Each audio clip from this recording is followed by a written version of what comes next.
a number of different recordings, and you will have to answer questions on what you hear. There will be time for you to read the instructions and questions, and you will have a chance to check your work. All the recordings will be played once only. The test is in 4 sections. At the end of the test, you will be given 10 minutes to transfer your answers to an answer sheet. Now turn to Section 1. Section 1. You will hear a student talking to the student accommodation officer at a college. First, you have some time to look at questions 1 to 5.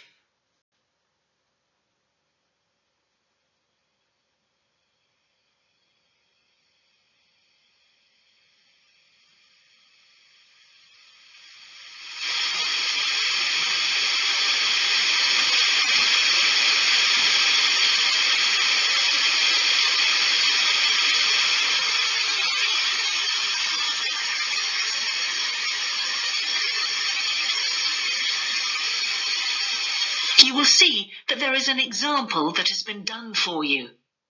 On this occasion only, the conversation relating to this will be played first. Good morning. Can I help you? Yes, I've just been accepted on a course at the university, and I'd like to try and arrange accommodation in the hall of residence. Yes, certainly. Please sit down. What I'll do is fill in a form with you to find out a little more about your preferences and so forth. Thank you. The student wishes to arrange accommodation in a hall of residence, so hall has been written in the space. Now we shall begin. You should answer the questions as you listen, because you will not hear the recording a second time. Listen carefully and answer questions 1 to 5. Good morning. Can I help you? Yes, I've just been accepted on a course at the university, and I'd like to try and arrange accommodation in the hall of residence. Yes, certainly. Please sit down. What I'll do is fill in a form with you to find out a little more about your preferences and so forth. Thank you. So, first of all, can I take your name? It's Anu Bhatt. Could you spell your name, please? Yes, ANUBHATT. Thanks. And could I ask your date of birth? The 31st of March, 1972. Thank you. And where are you from? India. Oh, right. And what will you be studying?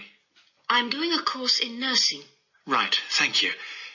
And how long would you want to stay in hall, do you think? Well, it'll take 3 years, but I'd only like to stay in hall for 2.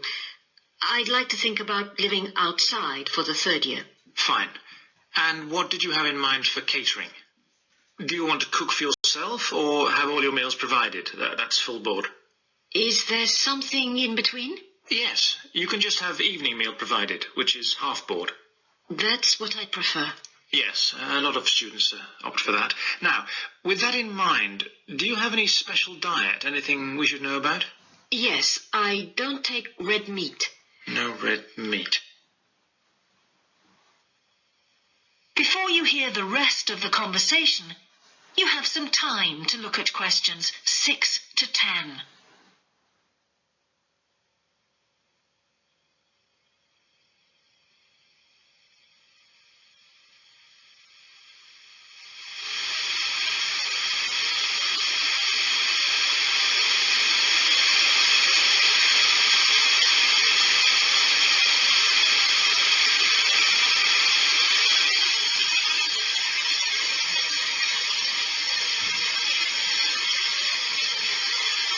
Now listen and answer questions 6 to 10.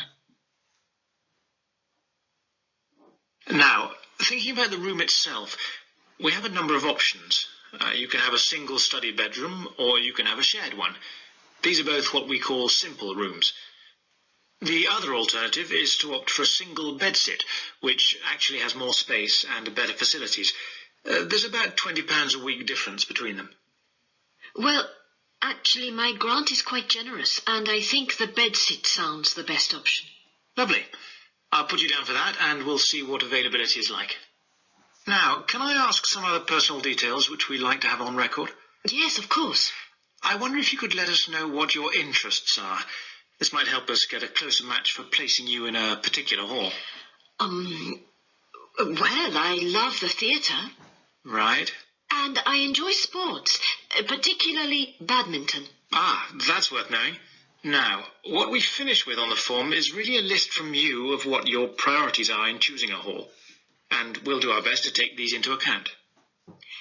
Well, the first thing is I'd prefer a hall where there are other mature students, if possible. Yes, we do have halls which tend to cater for slightly older students. And I'd prefer to be out of town. That's actually very good for you, because we tend to have more vacancies in out-of-town halls. Lucky. Yes. Anything else? Well, I would like somewhere with a shared area, a TV room, for example, or something like that. It's a good way to socialise. Certainly is. That's it. Now, we just need a contact telephone number for you. Oh, sure, I'll just find it. It's 667549. Great. So we'll be in contact with you as soon as possible. That is the end of section 1. You now have half a minute to check your answers.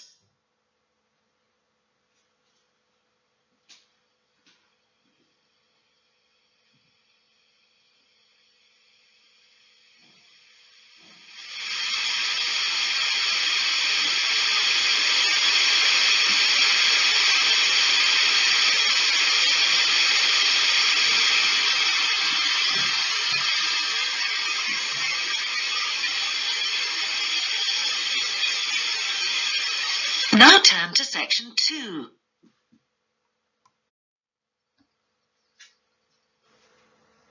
Section 2. You will hear a man giving a talk to new members of a wildlife club in the south of England.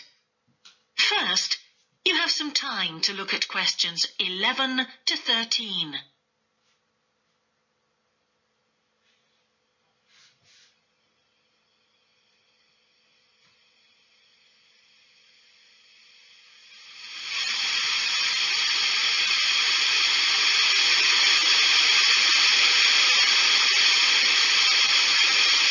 Now listen carefully and answer questions 11 to 13. Hello, I'm delighted to welcome you to our wildlife club and very pleased that you're interested in the countryside and the plants and creatures of this area.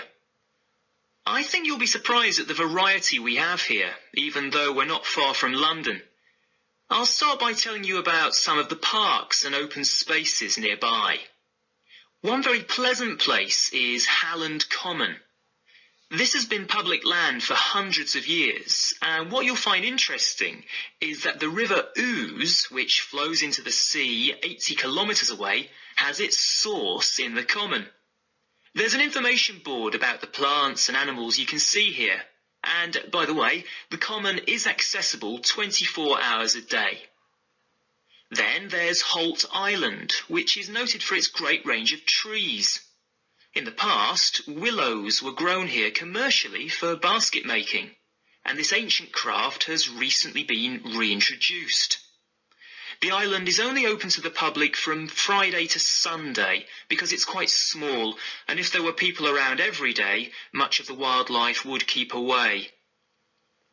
From there, it's just a short walk across the bridge to Longfield Country Park. Longfield has a modern replica of a farm from over 2,000 years ago. Children's activities are often arranged there, like bread making and face painting. The park is only open during daylight hours, so bear that in mind if you decide to go there. Before you hear the rest of the talk, you have some time to look at questions 14 to 20.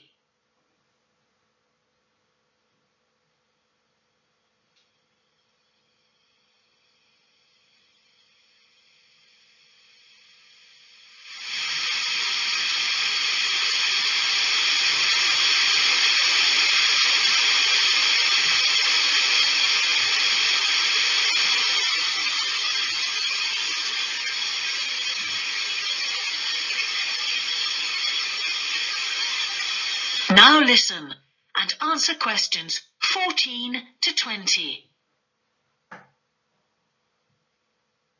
Longfield Park has a programme of activities throughout the year, and to give you a sample, this is what's happening in the next few days.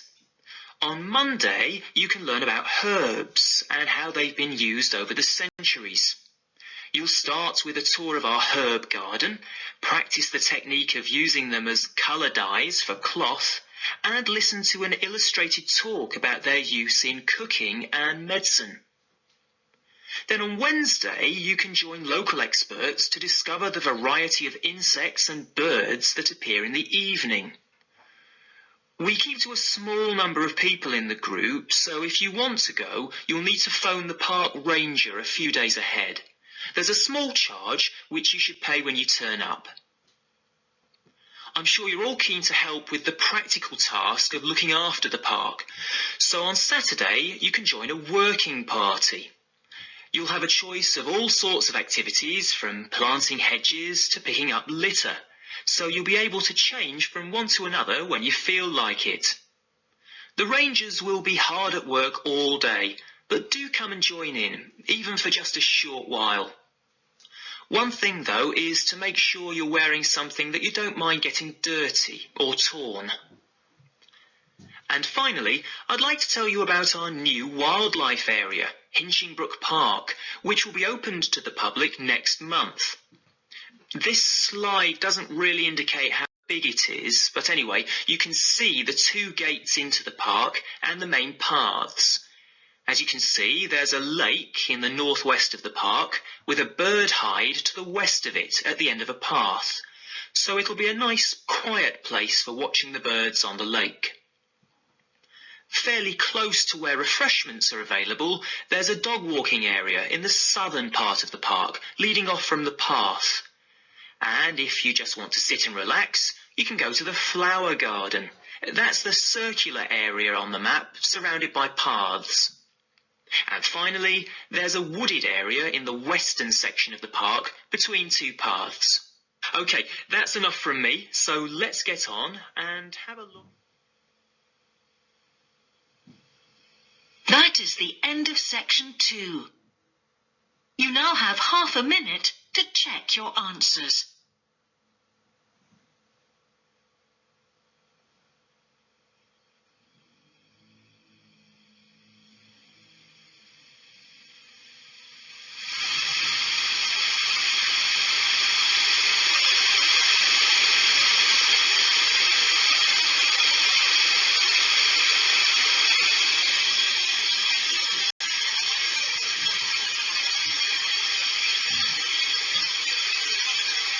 Now turn to section 3.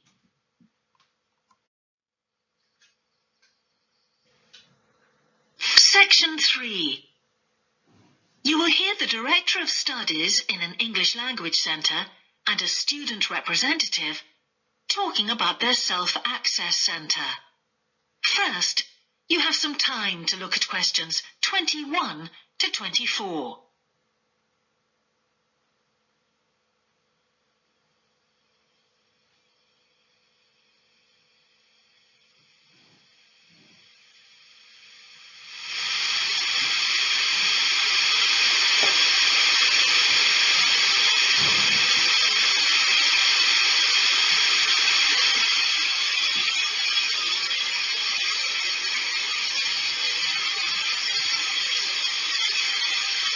Now listen carefully and answer questions 21 to 24. Hi, Ewan. As you know, I've asked you here today to discuss the future of our Self-Access Centre. We have to decide what we want to do about this very important resource for our English language students. So, can you tell me what the students think about this? Well, from the students' point of view, we would like to keep it. The majority of students say that they enjoy using it because it provides a variation on the classroom routine, and they see it as a pretty major component of their course. But we would like to see some improvements to the equipment, particularly the computers. There aren't enough for one each at the moment, and we always have to share. Well, yes, The teachers agree that it is a very valuable resource, but one thing we have noticed is that a lot of the students are using it to check their personal emails.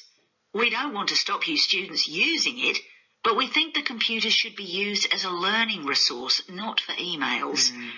Some of us also think that we could benefit a lot more by relocating the Self-Access Centre to the main university library building. How do you think the students would feel about that, Ewan? Well, the library is big enough to incorporate the Self-Access Centre, but it wouldn't be like a class activity anymore. Our main worry would be not being able to go to a teacher for advice.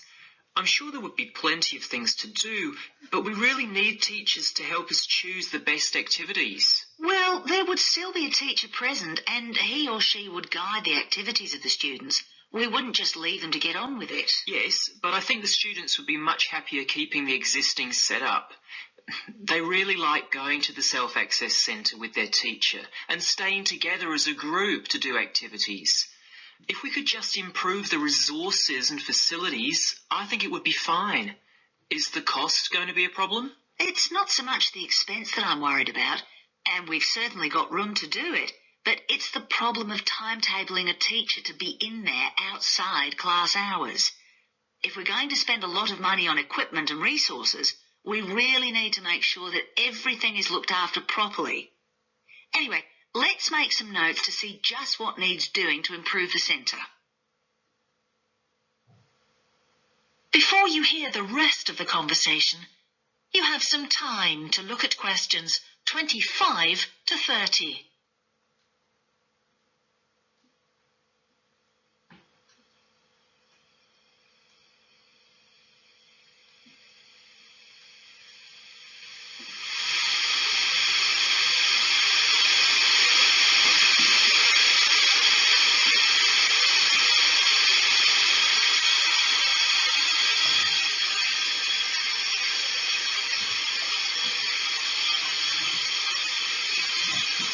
Now listen and answer questions 25 to 30.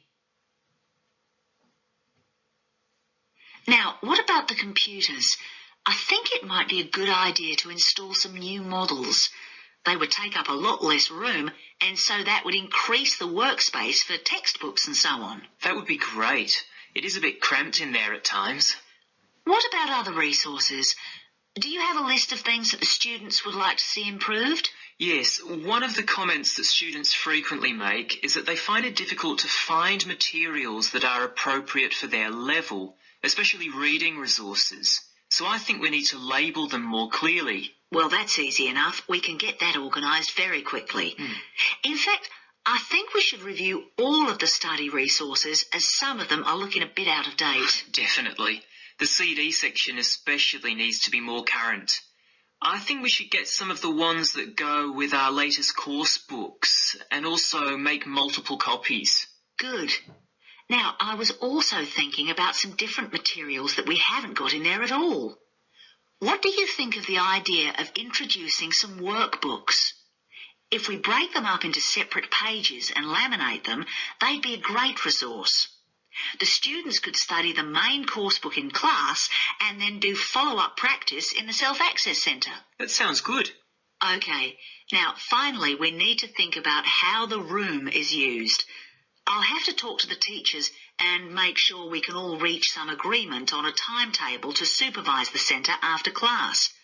But we also need to think about security too, especially if we're going to invest in some new equipment. What about putting in an alarm? Good idea. The other thing I'd like to do is talk to our technicians and see whether we could somehow limit the access to email. I really don't want to see that resource misused. What about if we agree to only use it before and after class? Yes, that would be fine.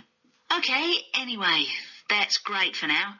We'll discuss it further when we've managed to... That is the end of section 3. You now have half a minute to check your answers.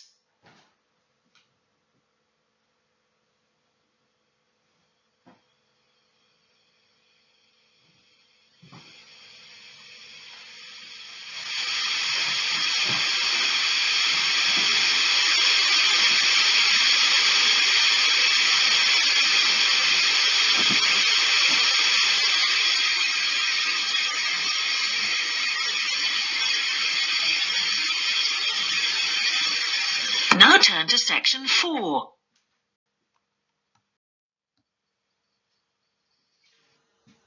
Section 4. You will hear the beginning of a lecture about business cultures. First, you have some time to look at questions 31 to 40.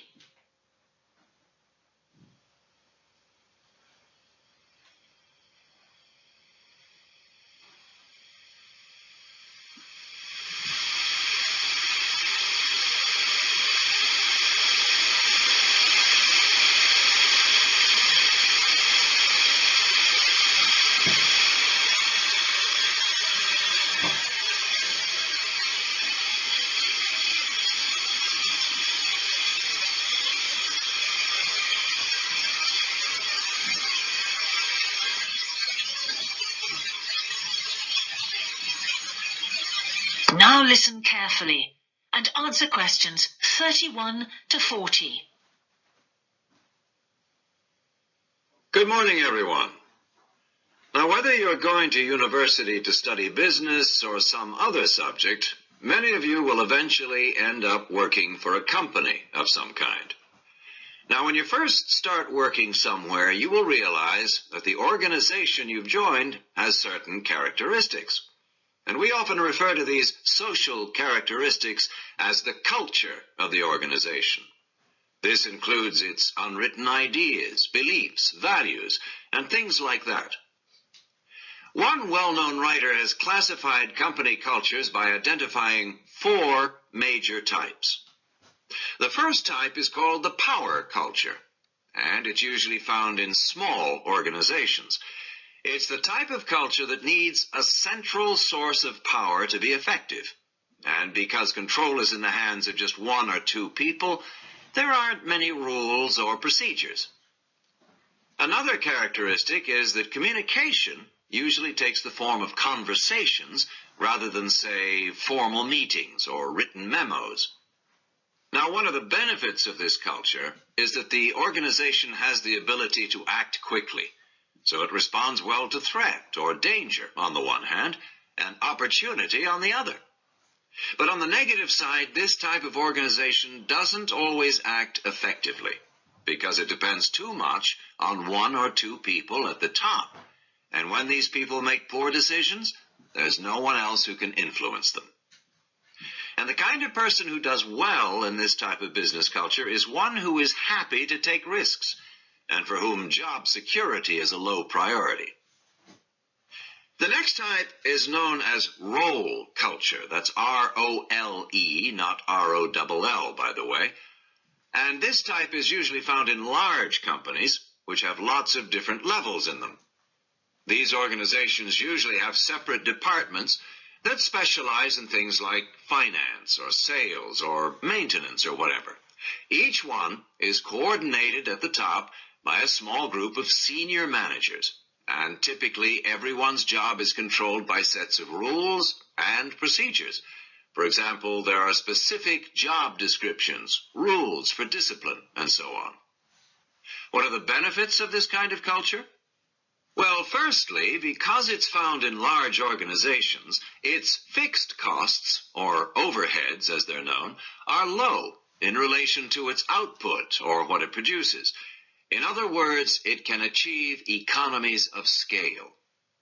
And secondly, it is particularly successful in business markets where technical expertise is important. On the other hand, this culture is often very slow to recognize the need for change, and even slower to react. What kind of person does this type of culture suit? Well, it suits employees who value security and who don't particularly want to have responsibility.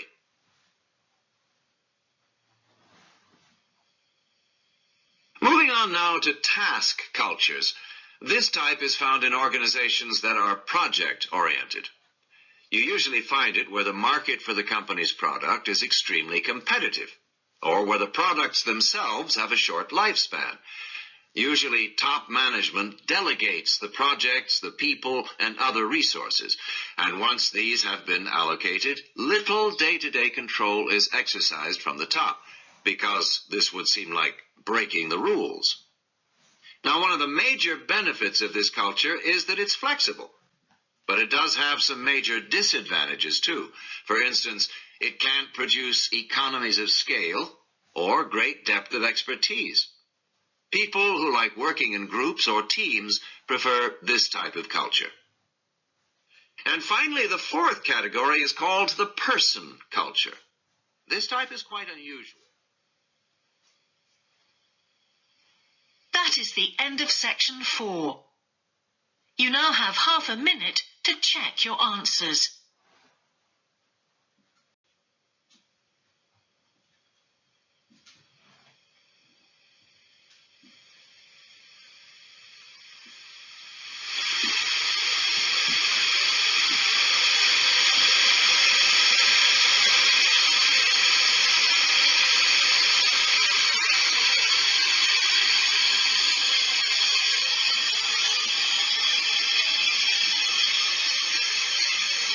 That is the end of the listening test.